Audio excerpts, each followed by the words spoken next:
राज्याच्या अर्थसंकल्पीय अधिवेशनात कोकण विभाग शिक्षक मतदारसंघाचे आमदार ज्ञानेश्वर म्हात्रे यांनी शिक्षक आणि शैक्षणिक कर्मचाऱ्यांच्या विविध प्रलंबित मागण्यांचा मुद्दा उपस्थित केला। 30 दिवसात त्रुटीपूर्तता केलेल्या शाळांना समान मनीव टप्पा देण्याचा शासनादेश असूनही त्याची अंमलबजावणी न झाल्याची बाब त्यांनी मांडली। तसेच समग्र शिक्षा अभियानातील कर्मचाऱ्यांना सेवेत कायम करणे, 7व्या वेतन आयोगानुसार वेतन देणे, 2013 पूर्वी नियुक्त शिक्षकांना टीईटीमधून वगळणे आणि उच्च माध्यमिक शाळांतील वाढीव पदांना मंजुरी देण्याची मागणीही त्यांनी केली।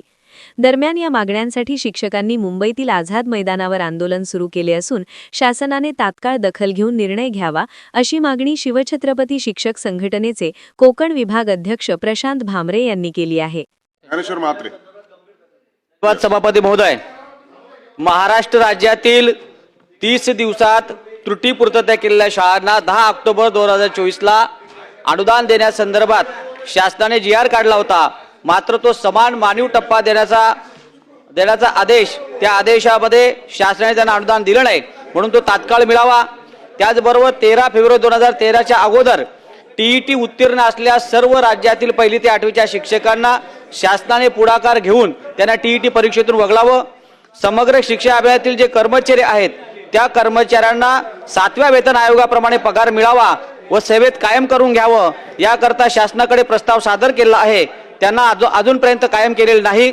वाढीव पद अनुदानातील आहेत त्यांना अनुदान मिळावं याकरता शासनाकडे प्रस्ताव आलेला आहे।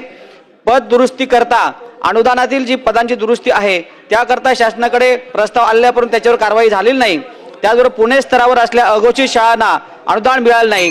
त्याचबरोबर वाढीव दिलेल्या टप्प्यातील काही शिक्षकांना विद्यार्थी संख्या वाढली असताना टप्पा दिला नाही। या संदर्भात आझाद मैदानावर आंदोलन सुरू आहे। कृपया त्याची दखल घ्यावी व मागण्या मान्य करून सगळ्यांना अनुदान मिळावं ही विनंती।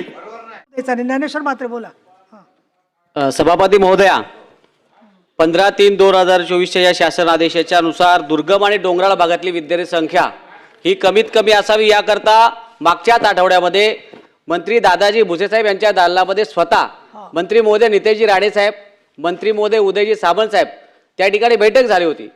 डोंगराळ आणि दुर्गम भागामध्ये त्या ठिकाणची लोकवस्तीच कमी झालेली आहे, म्हणून तिथला निकष पद वाचवण्यासाठी 20चा आहे तो 10चा करा अशी आम्ही आग्रहाची विनंती केली आणि ती मान्य केली।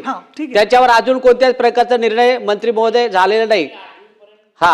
1ली ते 8वी पर्यंत जेवढ्या जिल्हा परिषदच्या स्थानिक स्वराज्य संस्थेच्या शाळा असतील तिथे त्यांनी 10च्या आतमध्ये जर विद्यार्थी असले तरी आम्ही 2 शिक्षक देणार असं म्हटलं आहे, पण खाजगी शाळांना मंत्री महोदय त्या ठिकाणी सुद्धा शिक्षक मिळाला पाहिजे। 9वी 10वीचा शिक्षक जो शून्य झालेला आहे तो ओव्हरऑल संपूर्ण राज्यामध्ये म्हणजे डोंगराळ दुर्गम भागाला तर कराच, पण आमची विनंती आहे की ग्रामीण भागाला 20च्या ऐवजी आपण 15चा निकष केला तर सगळ्या शाळा वाचतील ते आपण करणार का? दुसरं, ज्युनियर कॉलेजचा पण आपण विचार करायला लागेल की 60 अधिक 20 अशी 80ची तुकडी आपण केलेली आहे ग्रामीण आणि दुर्गम डोंगराळ भागाची, ती आपल्याला 40 अधिक 20 करणार का? असे 2 माझे प्रश्न आहेत। सन्मान्य सदस्यांनी उपस्थित केलेल्या प्रश्नाच्या अनुषंगाने जी बैठक माननीय मंत्री महोदयांनी घेतली होती, स्थानिक लोकप्रतिनिधी त्या बैठकीला उपस्थित होते। त्या बैठकीमध्ये घेण्यात आलेल्या निर्णयाच्या अनुषंगाने लवकरात लवकर शासन निर्णय काढण्यात येतील। त्याच पद्धतीने आता ज्या सूचना सन्मान्य सदस्यांनी उपस्थित केल्या त्या देखील विचारात घेऊन उचित निर्णय घेण्यात येईल।